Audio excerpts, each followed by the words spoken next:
Well, what is this? Welcome to the Lady Gang. That's amazing. Say that again. The Lady Gang. Things are about to change around here. Each week we catch up with Hollywood's hottest girl posse, keltieknight, beccatobin, and jacvanek. Hello. Welcome to the Lady Gang. I am beccatobin here with jacvanek and keltieknight. Hello.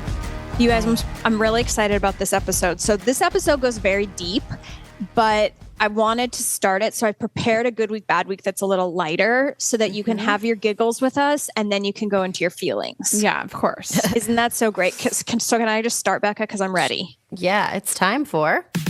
Good week. Yes, it is. Bad week. Oh, no. Okay. So there's a guy on TikTok and his name is Josh. And Josh makes musicals. Oh, no, sorry. His name is Gabe Gibbs. And he makes musicals out of... I think his name was Josh. I don't know why. He doesn't have that many followers, but he makes musicals out of everything. So like one of his musicals is like Alicia Keys the musical. And he'll be like, someone help her. Help her. She's on fire. And then he's like, that girl is on fire. Like he takes all these pop culture things and makes them into musicals. So... But mostly it's just like pop culture, except that he made this Flavortown, the musical. Oh my God. Please. I'm asking for the recipe to bake a brighter day. I'm asking for the best of me. Got lost along the way. So won't you take me back to Flavortown? Oh my God, he's so cute. That I call home. Because I know that town won't let me down. That town called Flavortown. Wow. He sounds like John Groff. Now, this is a musical that I would watch.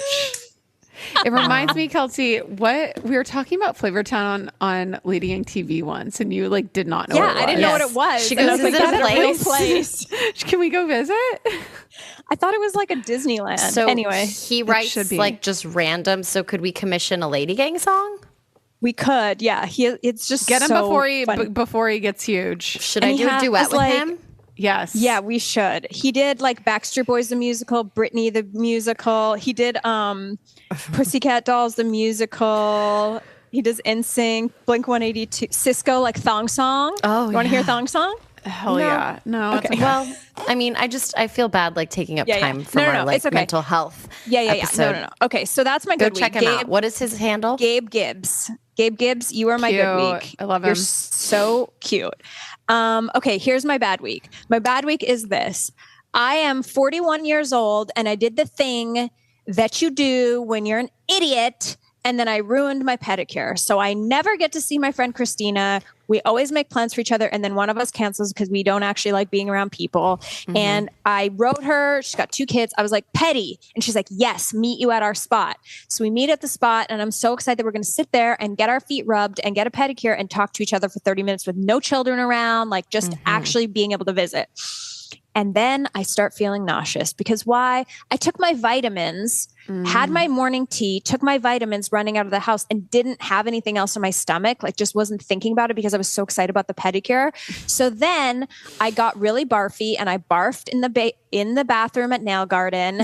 And then she was like, I have some snacks in my car. So she got me a pretzel and I thought I was doing okay. And then she was telling me this whole dramatic story. The lady only got to filing my toenails. And then I was like, I'm so sorry, I have to use the bathroom again. And I was wearing a jean jacket and I had to pull the jean jacket up around my mouth and I barfed all in my jean jacket. And then I had to leave. And it was just, I didn't have the flu. It was a vitamin barf. I know you guys have done that before. This is your bad week because I barfed in an Uber in Los Angeles last week. No, not because of vitamins, because of car sickness. But that is very weird. We never talk about throwing up on the Lady Gang. We're like a poop only gang. That's so strange. Is that your bad week? Yes. I was in an hour-long Uber ride from the airport to where I was going in LA, which is pretty far. And I got in a Tesla And they're lovely cars, but I think that they're the worst car to be a passenger in because the regenerative braking. Because of it being an electric car, there's no revving up or slowing down. It's like being on a golf cart. Like it's a go stop, go stop, go stop. And this driver was so kind, but also I'm like, could you just maybe back up a couple feet from the car in front of you so that you're not constantly, it was like being in a New York City cab. Ugh. He also didn't have the air conditioning turned on. It was a hot day in LA. And I was like, oh my God, I think I'm going to barf. And so I like rolled my window down and I was like, sir, I think I'm going to just hop out like early. I'm actually going to be meeting a friend around here and then I realized that I had my suitcase and I was like, wait, actually it kind of passed. So then I'm like, I think I'm okay. And then we get into the windy roads of the hills and I was like, I can't even save this. And I was like, can you please pull over? And I barfed on the side of the road. Oh no. Poor thing. Yeah. Oh no. And I have two things.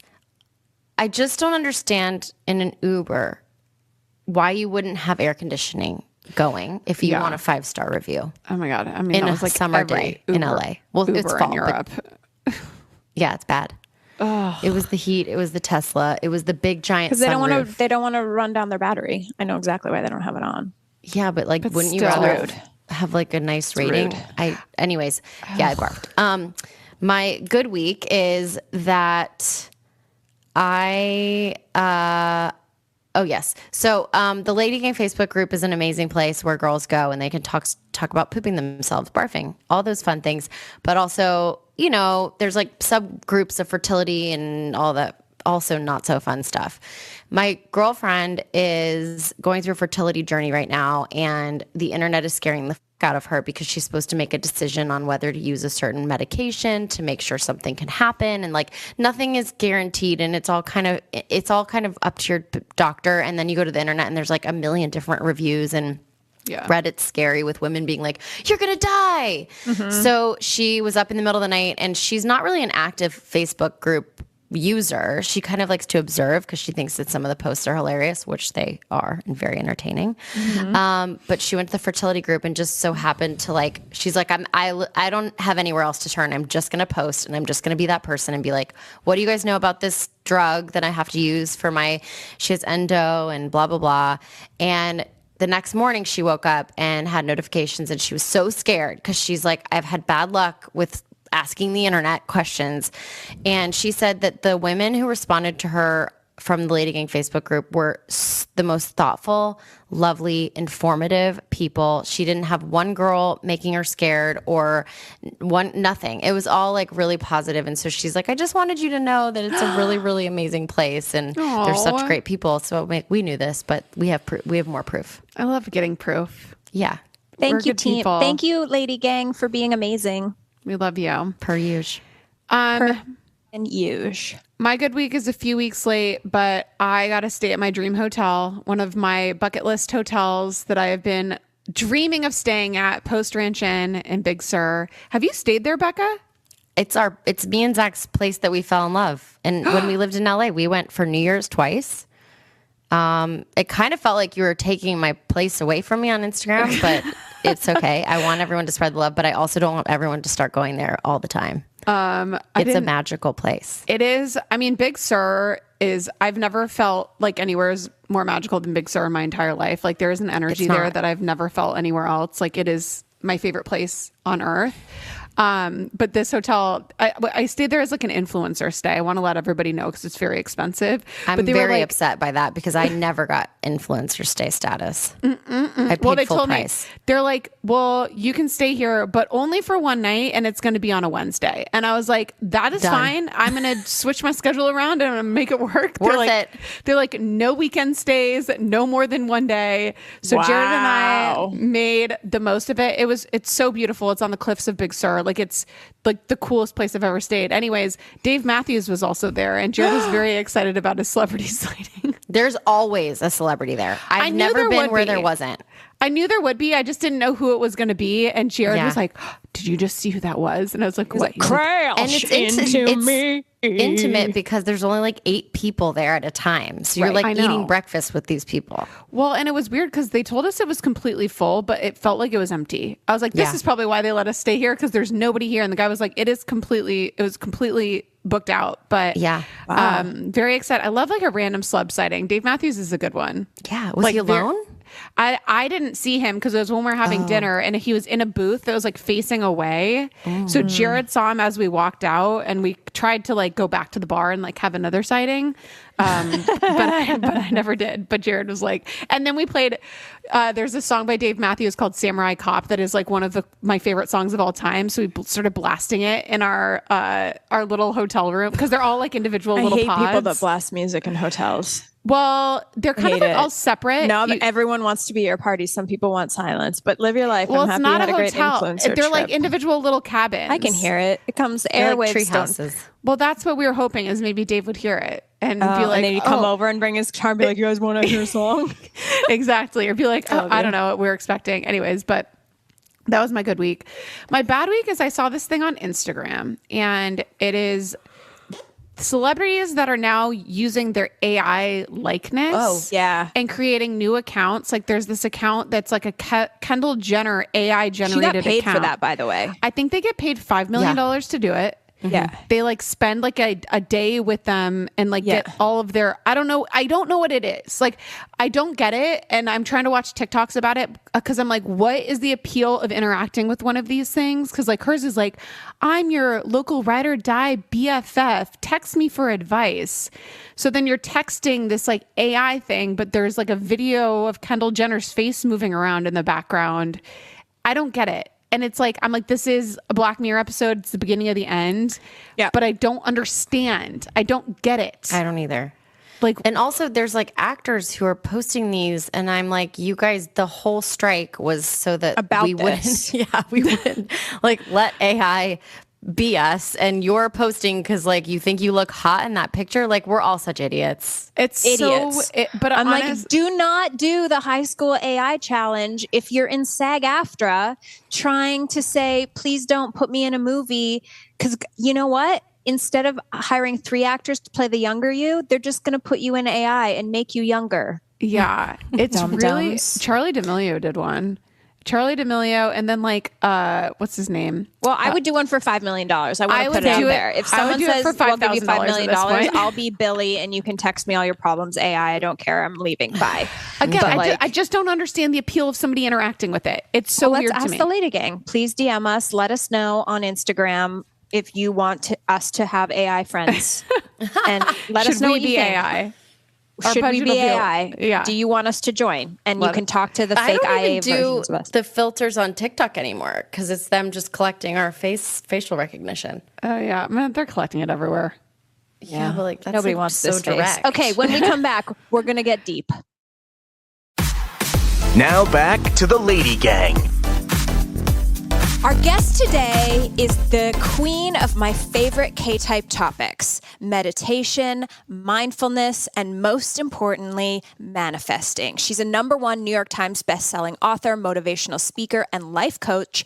She's got a hit podcast, Dear Gabby, and a new coaching app that we're all using, Gabby Coaching App. Don't worry, we already downloaded it. She's known for her work in the field of personal development and spirituality, and she's the queen of self-help. She has many, many books, including a couple of my favorites, The Universe Has Your Back, Miracles Now, Spirit Junkie, and today she's on LadyGang to help us all calm the down. Please welcome to the Lady Gang our queen, Gabby Bernstein. Woo, woo, woo, woo, woo. Are you ready to calm the down? Yes.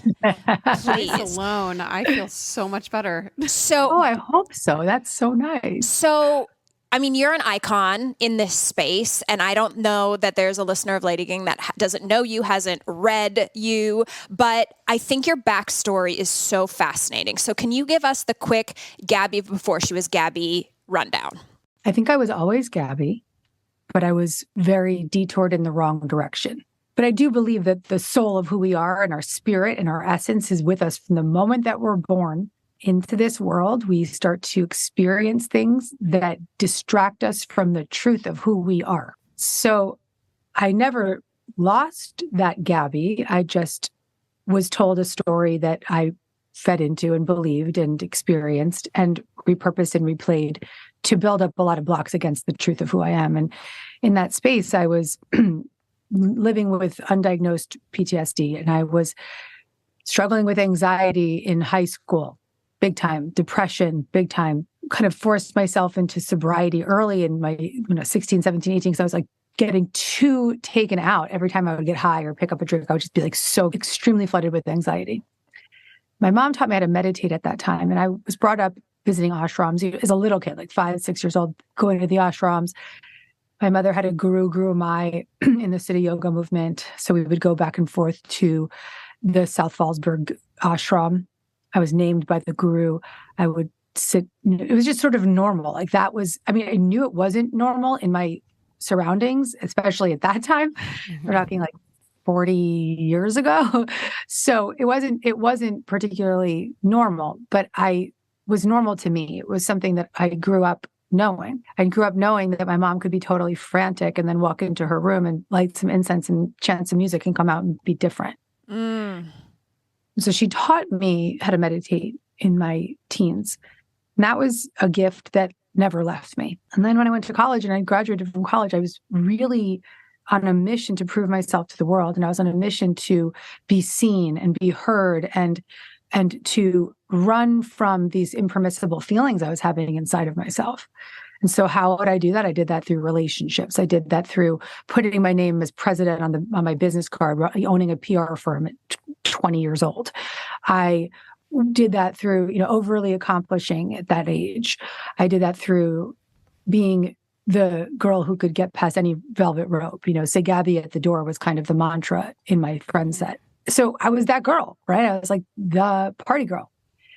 And when the relationships no longer worked and the work credentials no longer worked and the getting past the velvet roads didn't work, I turned to the drugs and the alcohol, which for me was a great blessing because I hit cocaine, which for me made sense because I've always needed to feel safe by being in control. And I became a hardcore cocaine addict with the daily habit by the time I was 24 years old. And that full year was really bad. I mean, I lost a lot of brain cells that year. Literally remember being in my office and seeing my intern across from me and not remembering her name. And the girl had worked for me for 2 years. Like, couldn't remember her name. I was so at my bottom. And it took me quite a few attempts to get clean and sober. But finally on October 2nd, which is exactly 2 to 18 years ago last week, this was October 2nd, 2005, I hit my knees hard and I said a prayer to a God that I didn't know who that was or what that was. And I said, God, universe, whoever's out there, I need a miracle. And I heard an audible voice say to me, get clean and you will live a life beyond your wildest dreams. And I chose that path. I said, bring it. And in doing so, I have absolutely, without any question, manifested a life beyond my wildest dreams. And year after year, it just becomes even more of a whoa. But that's not because I'm just clean and sober. That's because I'm clean and sober. That's because I live a sober life. That's because I am devotional in my spiritual practices. That's because I am devotional in my therapy. That's because I don't stop the inner work. I have 2 therapy sessions this week. And it's not because I have so much baggage. It's because I'm shining the crystal that is me. And I believe that in my healing, I have had the privilege of being able to help a lot of people heal. Thank you for that. It's really incredible what you do. And what I think is really special about the Gabby app is that we get so many questions on LadyGang.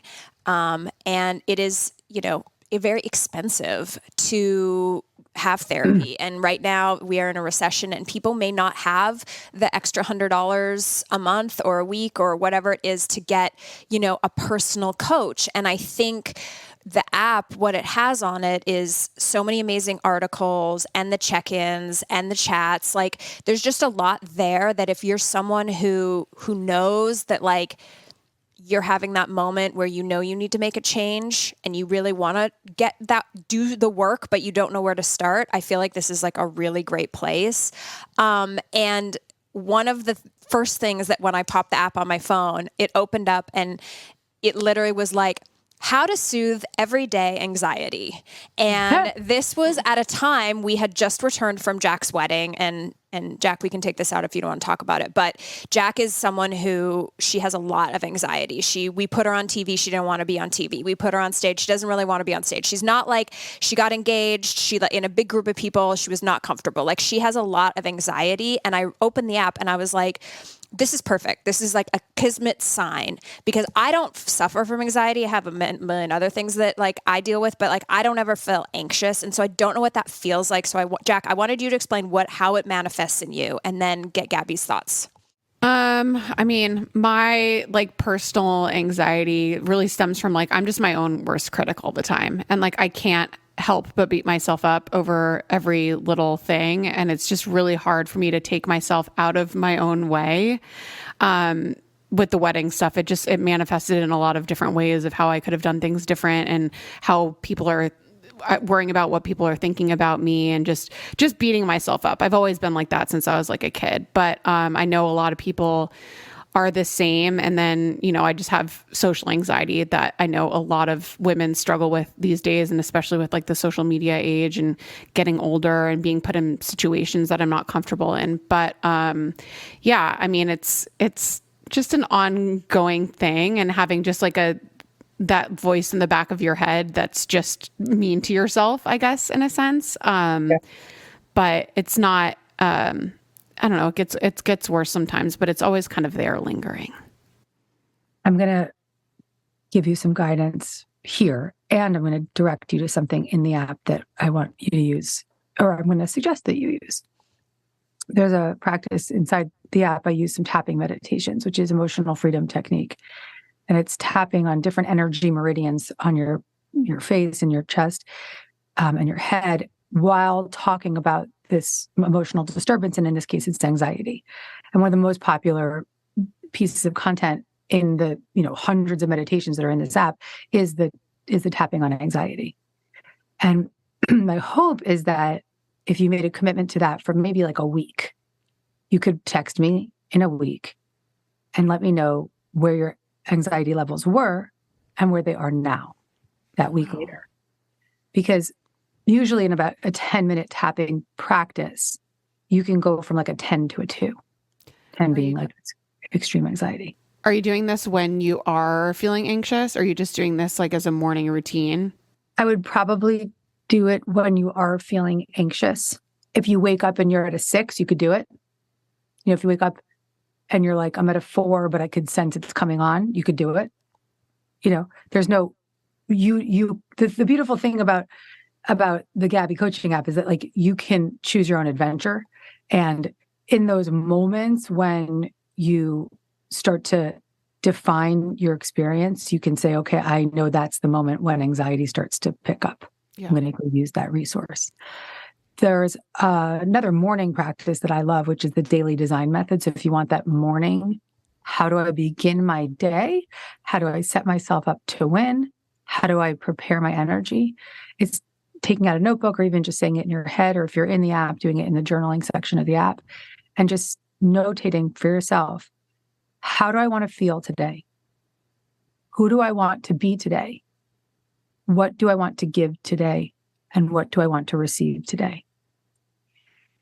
I guarantee you, even just doing that for a few minutes in the morning, you claim your day.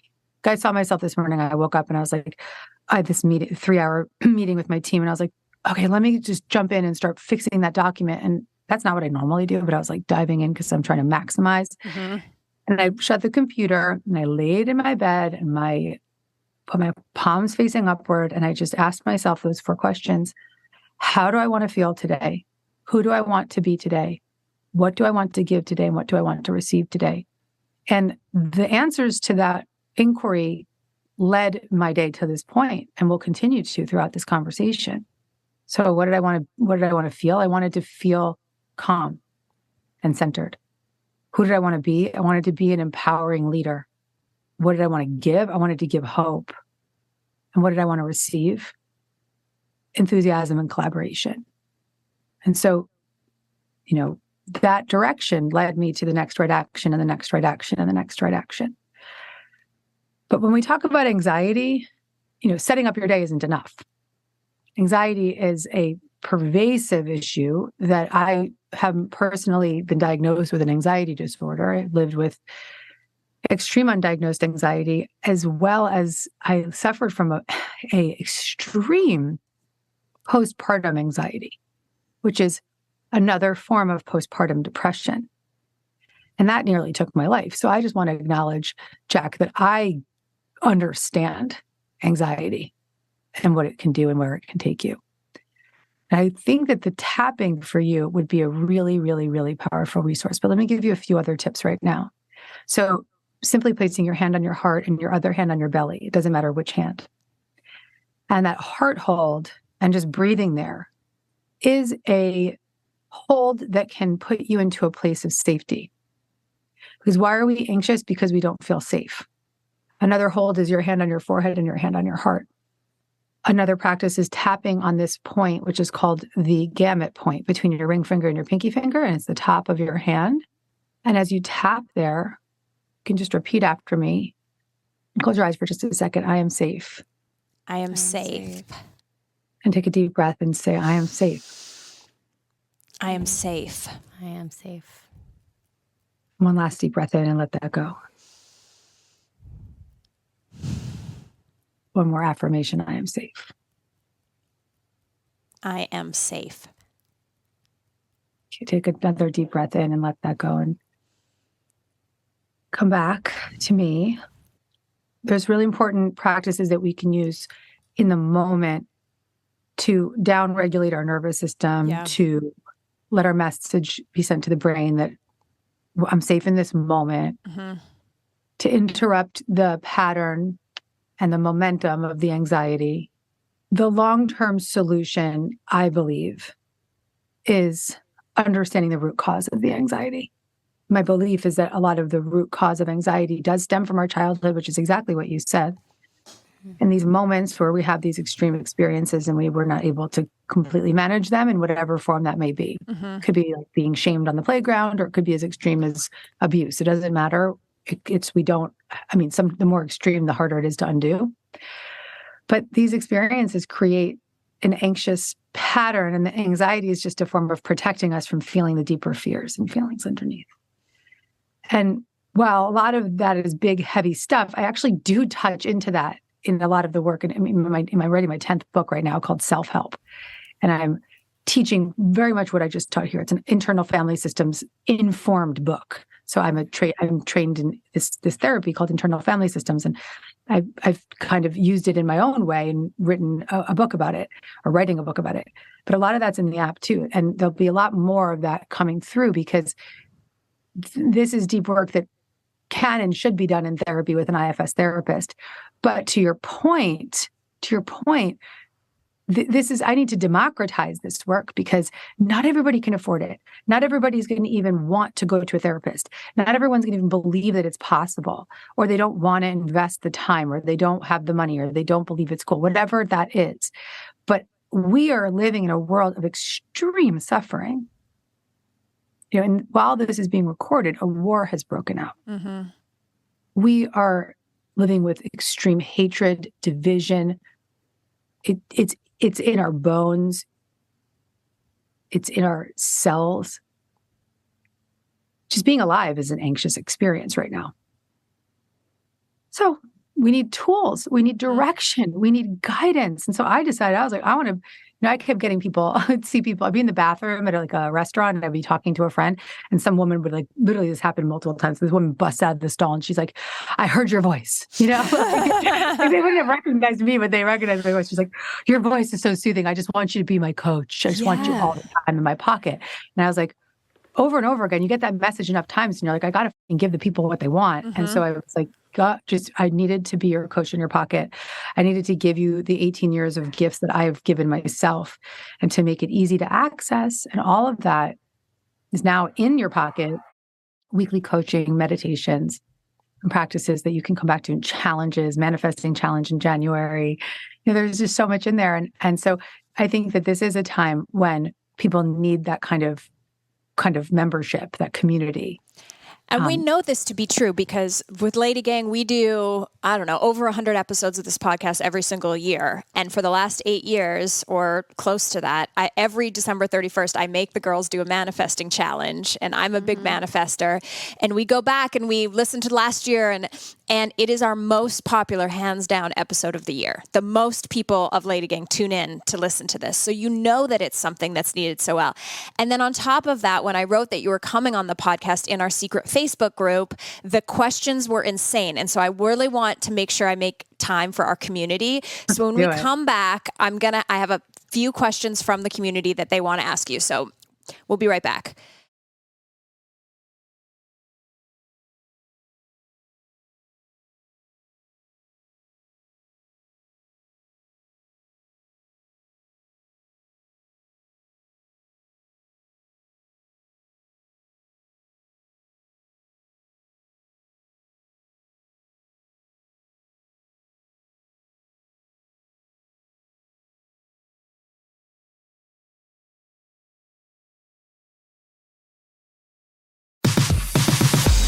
You're listening to The Lady Gang. So before we start these questions from LadyGang, I loved this article. I think I was reading about you in the New York Times, and it said, the quote was like, that doesn't mean that she lives in perfection just because she is who she is. I can be judgmental. I curse too much. I can be aggressive. And so I love that you're willing to be like, hey, I'm going to guide you, but also I am imperfect. And I just think that's what makes you so special, is that you're not living up here being like, oh, if you come over here to my side, like you're always going to be perfect. Like, and that's how LadyGang is too. Like we will love you to the end of the earth, but like if we hate your dress, we'll tell you that too. And so, it's just kind of the way it exists. So these are questions. If you ask. Okay. So one of the questions that we got was, how do I not cry when talking to people in positions of authority? Laughing my ass off is what they said. I think this goes along with the anxiety. People in positions of authority trigger this person. Right. So there are practices that they can do to set themselves up for those encounters, but also walk away from them and resource. This is a stopgap, right? The deeper, I'm always going to repeat that. Like the deeper work is like guiding you to, whether it be practicing regular coaching practices, practicing my book, Happy Days, which is about trauma, because this is a trauma response. Mm-hmm. So what's happening for this person is there's some authority figure trauma from their past that's being reactivated in authority situations now, and definitely read Happy Days for the deeper dive in your healing. It's all about undoing that trauma. I love this. She says, why does my anxiety manifest in my tummy? And my brother is is similar to this, where his anxiety like exists and he gets like literally physically sick to his stomach. Like, is that the same person? Different person. Okay, I want to finish the other person. Oh, Ready? sorry.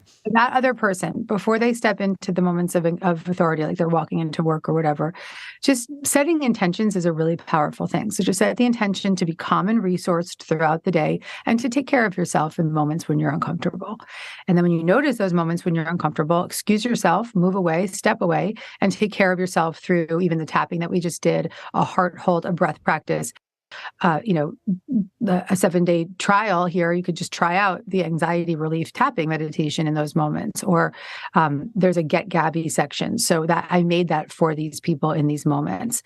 So you go to the Get Gabby section, it's 2 minutes, and you're like, I'm having an anxiety attack. I press a button, Gabby's with me in the bathroom, right? Mm-hmm. Or I'm going to make one for like authority issues. I'll make one for this person, got authority issues, like click this button. I need that. And you got it, honey. You're in the app and you've got Get Gabby right there. I'll show you.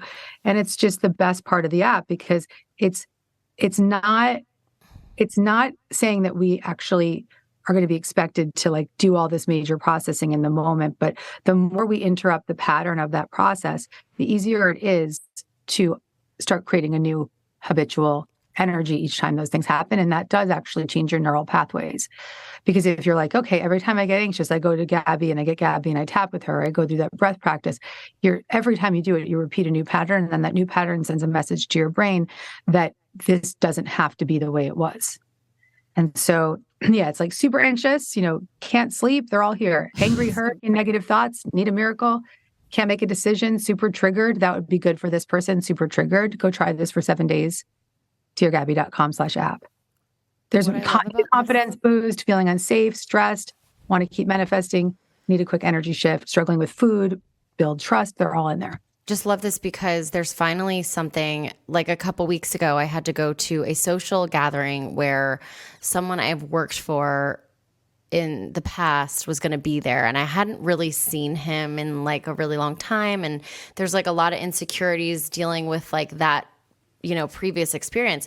And I remember I just did like one of my meditation apps, which I really do love, but it's very general. Like it's like, do you have 4 minutes or 7 minutes? But it doesn't actually get to the root of like this specific situation and scenario.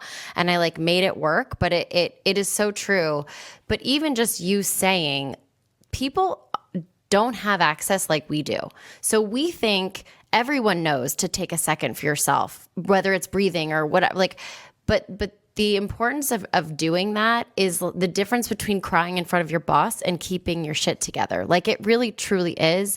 And so having access on your phone like that is going to be a game changer. Game changer. Game changer. Go to the bathroom and get Gabby. I can be with you in the bathroom. I love this. I love it so much. Okay, next question. So back to the stomach. Okay. Yeah, she says, why, you know what? A couple of these go together. So let me just read them. She says, why does my anxiety manifest in my tummy? Another girl says, I get so anxious when I'm talking about something that I'm passionate about, negative or positive, and I just like tear up. I just start crying and I feel like I'm dumb and then I'm crying. And then, so people, it all comes back to a little bit of anxiety, but, why does it manifest in different ways in us? Trauma and anxiety manifest in a somatic experience in our body because our body is another form of protection. So first things first, what happens with your stomach is that when you go into a place of fight, flight, or freeze, your viscera, your whole digestive tract stops processing the way it would normally. Because think about it, you become constricted, it slows down your digestion. It then manifests in gastro issues such as, gastritis, or it could manifest in gas or maybe constipation, or even ultimately, maybe even like a SIBO or a candida. I'm very familiar with this because I lived for years with gastrointestinal issues because of unresolved anxiety and trauma.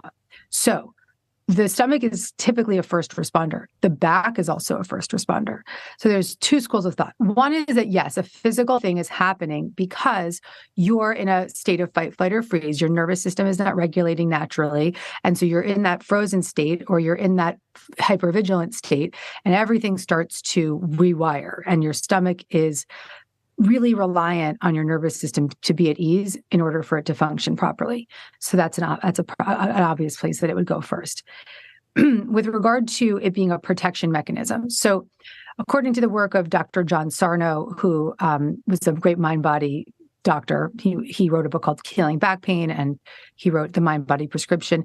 In my book, Happy Days, there's a whole chapter about hiding behind the body, where I really demystify this. The thesis is that when we have repressed rage, anger, trauma, anxiety, ultimately rage and fear from our childhood, when it's repressed, we will focus it onto a physical condition. Our brain is like, don't feel that. So put the pain in the back so that you can redirect your focus. And then when you're focused all day long about your back pain, you're not focused on the actual root cause issue. That is the thesis. So when you repudiate that pain by saying, oh, wow, gastro issues, that's my anxiety, or that's my impermissible rage, or that's my whatever, there's a lesson and a practice in my book, Happy Days, also inside the app, called Rage on the Page. 20 minutes, you journal it out, all the impermissible feelings that you can't handle. And then 20 minutes, you meditate, all while listening to binaural music, which I'm putting inside the app. So that binaural music stimulates both sides of your brain, really helping your brain reprocess stuff. Jack, I would really recommend the Rage on the Page to you. It doesn't even have to be rage. It could be anger. It could be anxiety on the page, just letting it out for 20 minutes while listening to this binaural music. The binaural music stimulates with a tone here and a tone there, kind of like EMDR therapy, opening up your brain to process differently.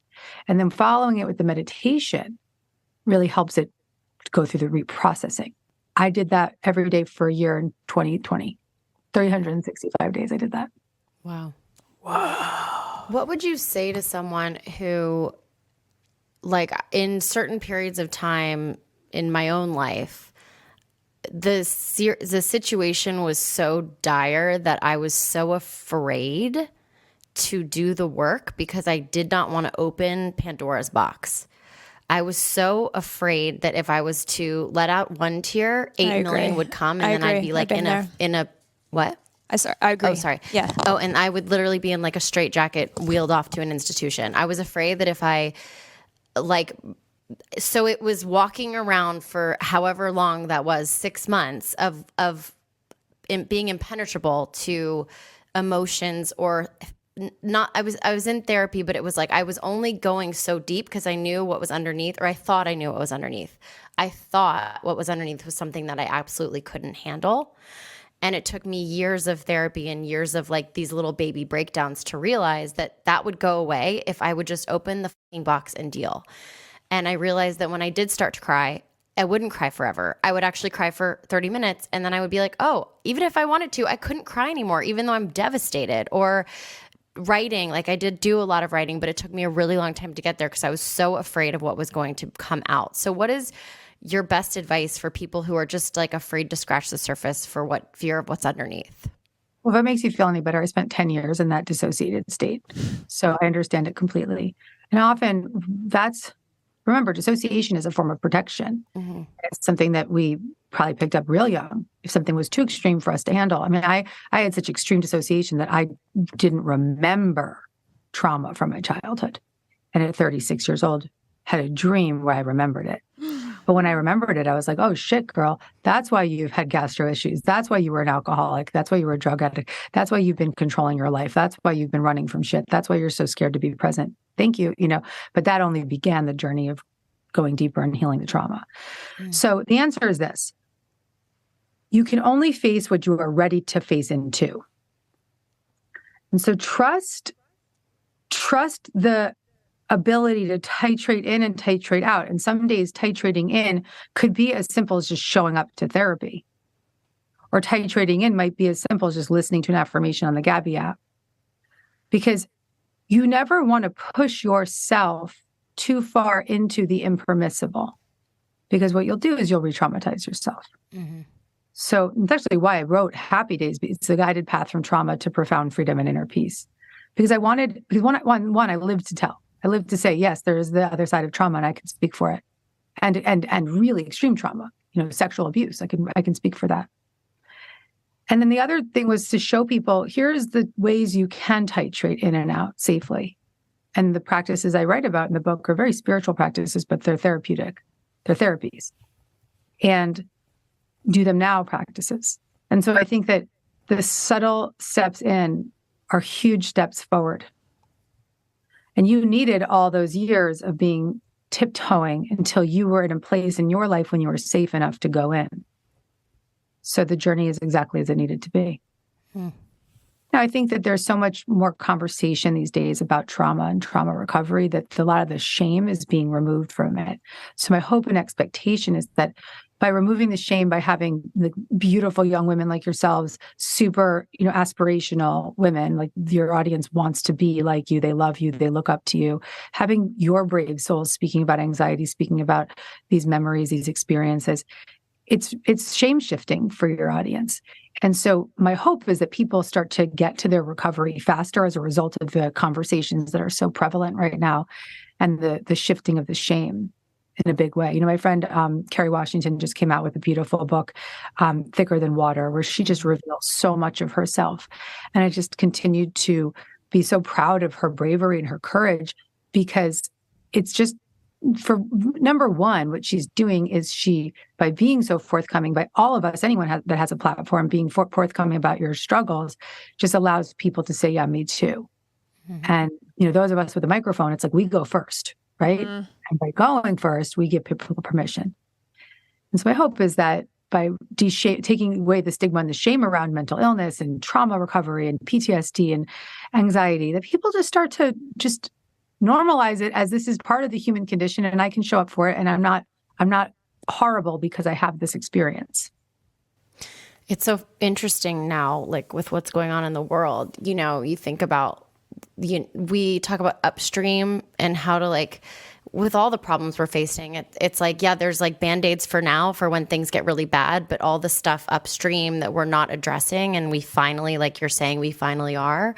Like so much of other people's bad behavior, once you start doing this kind of work, I found that, quote, bad behavior, I have empathy for almost every single person in my life that I run into, whereas before they would trigger me and I'd be like, that's a asshole. But really it's somebody who didn't have somebody shaking the shame. It's somebody who carries shame and in return is walking the earth with all of these issues that you just collect when you're hiding away from something and when you have this like shadow self that you despise and you aren't willing to open up and work with. So it's like, selfishly, I just love being able to dislike less people from doing this. Yeah. I gotta say to you, what you just said out loud is my mission, which is in my own healing, I can help tell a story that helps somebody else heal.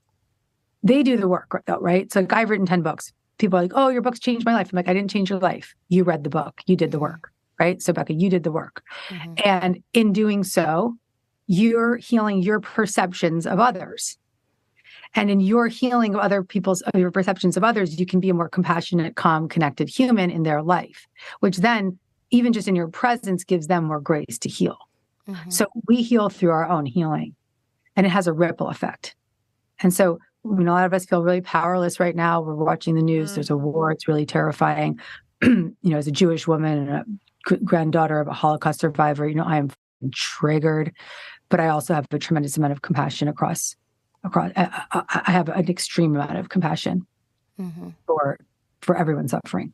Mm-hmm. Gabby, thank you for spending time with us today. Everybody go, I know you want to, go on the App Store right now, search the Gabby app. It is so beautifully done. It's the white one with the big black lowercase pretty G on it when you open it. And I think there's a 7-day free trial to play and see, and then you can sign up for a subscription to the app. But it is worth every penny. Definitely a great place to start if anything has sparked something in you. And of course, there's all those books, and you can follow her on Instagram, Gabby Bernstein. You can listen to the podcast. There's a lot of Gabby to go around, but I do think the app is incredibly special. And thank you so much for spending time with us. I hope everyone walks away from this conversation feeling a little less alone. And we will see you next Tuesday. Thanks for listening. The Lady Gang is produced by Alex Ingber, Steve Delameter, and Jared Monaco. Make sure you subscribe, rate, and review our podcast. And if you love it, share it with your friends on social media. Like, oh my God, I just listened to Lady Gang. This episode's so great. Swipe up to listen. And if you really want to, which we know you do, please follow us on social. At Keltie, at Becca, at jacvanek, and at The Lady Gang. Sign up for our newsletter at theladygang.com and join our secret Facebook group. It's super fun. See you next Tuesday.